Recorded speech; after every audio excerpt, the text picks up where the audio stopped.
Disclaimer, I do not dislike CinemaSins, and that is not a lie. For my next Everything Wrong with CinemaSins video, I'm going to be sending their video on the LEGO Movie, and I'd like to give a thanks and a dedication to Gabriel Ortiz for requesting this video. Enjoy the video, everyone. 4 seconds of LEGO logos. 24 seconds of Legos? Jeremy complains about the logos cliche. This is a great opening shot, no doubt, but those are large LEGO sheets that make up the lava, so there shouldn't be any way to make bubbles according to this movie's rules. First of all, this movie doesn't give us any rules. Secondly, the LEGO pieces are CGI, so it's easy to give us lava bubbling. Your robots are no match for a master builder. But I see everything. My eyes. Vitruvius is right. He's a master builder that should have no problem taking on a few f***ing peon robots like these. But all he does is summon up a flock of seagulls to attack them and is immediately shot? What the Well, we don't know what those birds could do, and also the laser came out too fast for Vitruvius to dodge it. 8.5 f***ing years later? You're telling me it took that long for Lord Business to weaponize the Craggle? Yes, and he's also done other things, such as capturing the master builders. The level of detail in this movie is awesome, but how the hell does Emmett ride that bike over there? It's only got one Lego stud for a seat, which means only half of his ass will fit, and he'll be all lopsided. Am I thinking too much about the practicalities of transportation in an animated toy movie? You bet I am. Because when a Lego minifigure is on a bike, it looks like this. Everything about this poster screams hockey, except the word sport. But hockey is a sport, my dude. Why has everything thus far been Lego-sized, but suddenly this razor and toothbrush are ginormous? They don't look ginormous to me. Tonight on Where Are My Pants? Lego Movie steals the Ow My Ball show from Idiocracy. But no one gets hit in the balls here. I know these signs are basically a representation of Papa Farrell's rules for his kid, but no marching bands? Was that necessary for an 8-year-old or at all? Well, you can come up with crazy things with your imagination. Beginning hours of the workday, the instructions tell the Lego workers to create an elaborate ballet of construction equipment. Or maybe the workers just chose to do that. Huh, who knew Lego pieces could be linked to the cloud or even electrified? Well, there is such thing as electric Lego pieces. Considering that we later learn Emmett is a fraud, and even the prophecy is a fraud, this crazy magic flashback vision thing Emmett has when first touching the piece of resistance seems kinda stupid, right? It's not stupid because this vision gives Emmett a sense of who the man upstairs is, who Lord Business is based on. Just 3 days before President Business is going to use the Crackle to end the world. President Business is going to end the world? Bad Cop goes all Hagrid on our asses and says more than he should, which allows our hero to kickstart the plot. Bad Cop is doing this because he thinks Emmett is a master builder and is playing dumb with him. When you say Harry, I go, when you say the other guy, I go.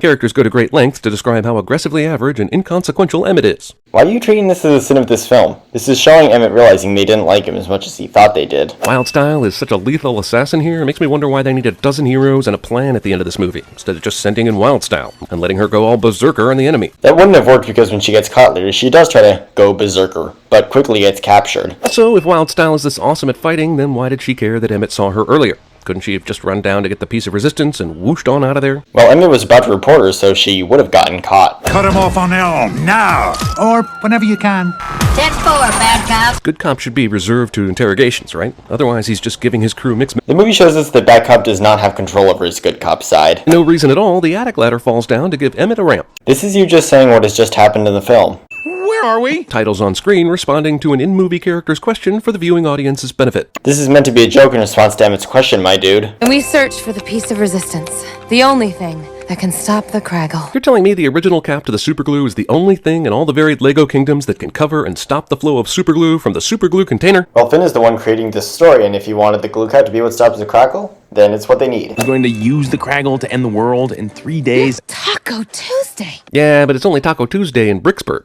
How's Lord Business gonna gather everyone for destruction in the other worlds? Probably because Taco Tuesday is going to be in all the worlds and not just in Bricksburg. Craggle! So basically this is the Star Trek's V'ger, or the Planet of the Apes' Kalima. Jeremy says something random cliche. I won't test it on you.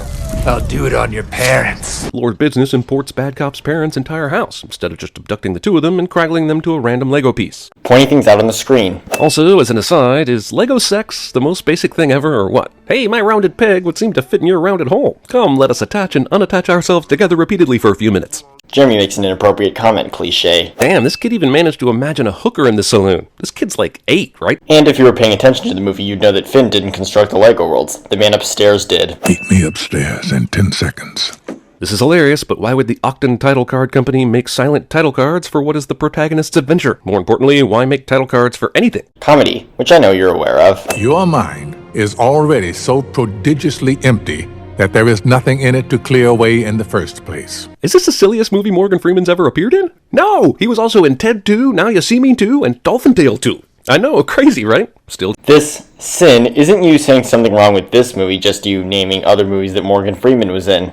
Draw a cowboy hat on him.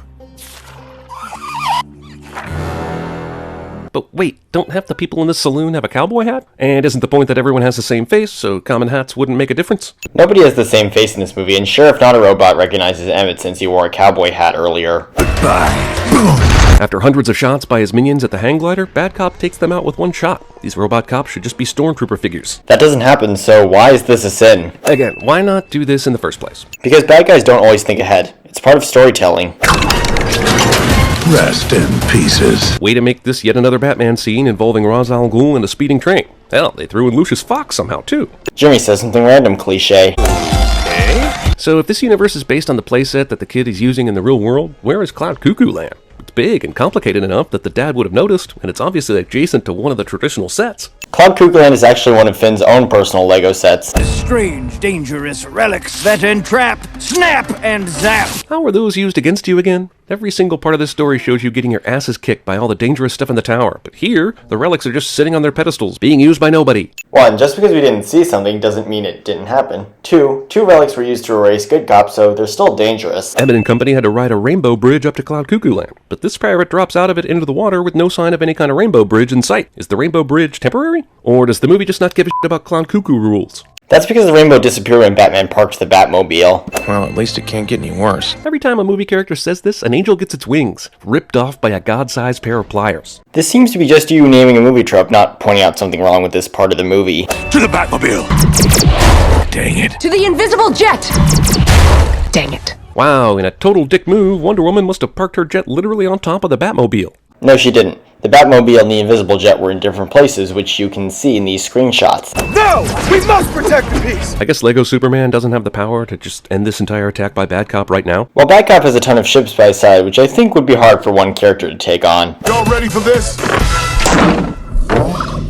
Oh no! They were ready for that! This hilarious moment interrupted by logic. It was a basketball. They didn't have to be ready for it. It's f***ing harmless. This ain't our logic, my dude. It's theirs. With the rainbows! And dream catchers in case we take a nap. Morgan Freeman Dreamcatcher reference is forcibly inserted into the tubes of this Lego movie. Okay, so how is that something wrong with this movie? Is special about you. But that's nothing. He's an instructions-following loser. That's the entire point of the movie, actually. That even a nobody's ideas are worthwhile. But here you suggest he's still special in some way, despite numerous moments proving he is not, and you knowing you made the whole thing up in the first place. Not necessarily true. Emmett's idea of putting the wheel on his head helped save him, Wildstyle, and Vitruvius from going over the gorge. In Lego World, clouds can get so fire damaged they crash into the sea, which sort of makes them not clouds, but whatever. Science doesn't exist in this movie. It's not like I need Dr. Tyson's help here. I got this one, Doc. Look at that, guys. Jerry just admitted awareness that this is a fictional film. But because he never takes that into account with future videos, he won't be getting a sin removal from me. Like Wonder Woman couldn't take out all these fools on her own? And let's not forget we're in this situation because Superman, goddamn Superman, was defeated by bubblegum, so... See Sin 163.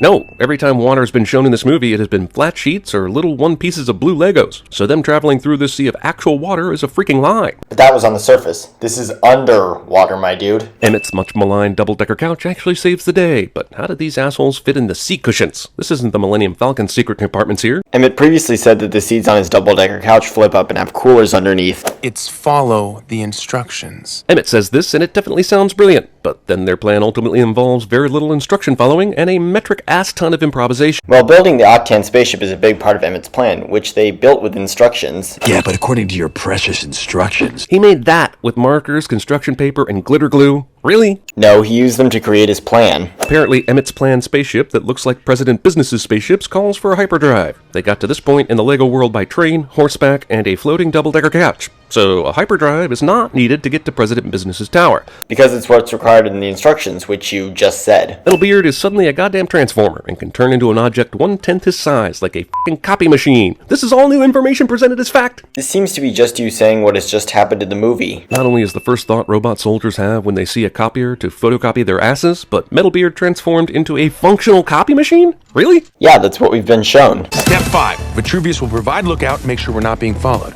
Okay. This is a funny moment, but everything else about Emmett's plan actually makes sense, so why throw in this useless job for blind old Red? But I'm confused because you previously said this. Step 4. Benny and Metalbeard will sneak their way into the master control room. Metalbeard? The largest, noisiest, loudest motherfucker on your team, and you send him on the sneak mission? Hot Jesus, this plan is really f***ing stupid. So do you think that that part of the plan makes sense or not? You can't have it both ways, Jeremy. I just realized this is the first of 2 blockbusters where Chris Pratt's character gets himself out of a jam with a comical music dance number. But how is that something wrong with this movie? That night in the city when you thought I was the special. Damn, this kid's imagination sure has gotten dramatic all of a sudden. This is a tremendously complex fantasy. Well, when you use your imagination, you can come up with anything you want. Business leads a coordinated attack on all the heroes at the same time, leading us to believe he had sniffed out the plot and was ready for it. But if Emmett hadn't paused for this line, everything would have been different. The next 3 minutes of this movie is solely because the hero and villain both have a thing for dramatic timing. And as I've said before, you are sending this movie for something that doesn't happen. I am Ghost Vitruvius. The effects and conceit of this movie are brilliant, taking Legos and making them move on their own in their own little universe. So why are we getting these wink-wink moments now, like 70% into the movie? Because it's a creative and humorous way to bring Vitruvius back. Ned is suddenly a master builder, because reasons. Because he's learned that he can be more than just someone who just follows the rules. So the micromanagers have been shown to be Dad's hands, so the kid must literally be slapping at his father's fingers. No, Finn distracted the man upstairs so he could send Emmett through the portal. What's the crackle? It's in there. In here. What's really gonna bake Dad's noodle is that there's a fucking Lego figure that looks exactly like him. But that's the fun of it. And here's the end result, everybody. This in total was 262, and the sentence will be getting craggleized. Thank you for watching, everybody, and have a nice day.